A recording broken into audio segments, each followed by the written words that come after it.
by Ankit Ahi।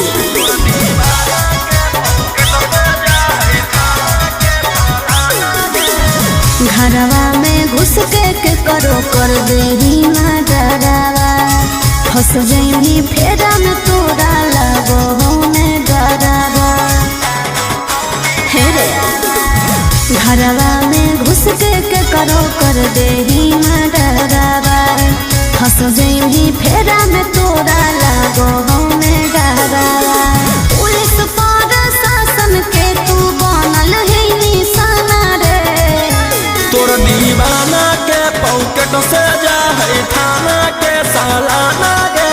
हम ही दियो डरा लगला केकरा हम उठाना गे। दुश्मन से जानो ही हम बदला चुकाना गे।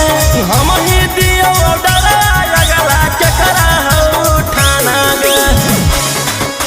हम ही दियो डरा लगला केकरा हम उठाना गे।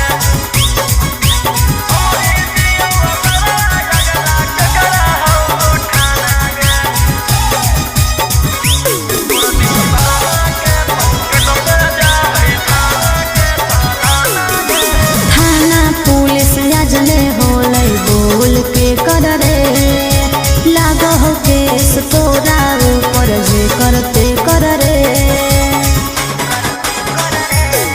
रोज आना जाना हमारा लागल रहो हकौकट। हम ही आग के गोला पगली बूझी है नहीं छोड़। गलत रास्ता छोड़ दे अब कितना करियो माना रे, तोर दीवाना के पॉकेट से जा है थाना के सालाना गे। हम ही दियो डरा लगला केकरा हम उठाना गे।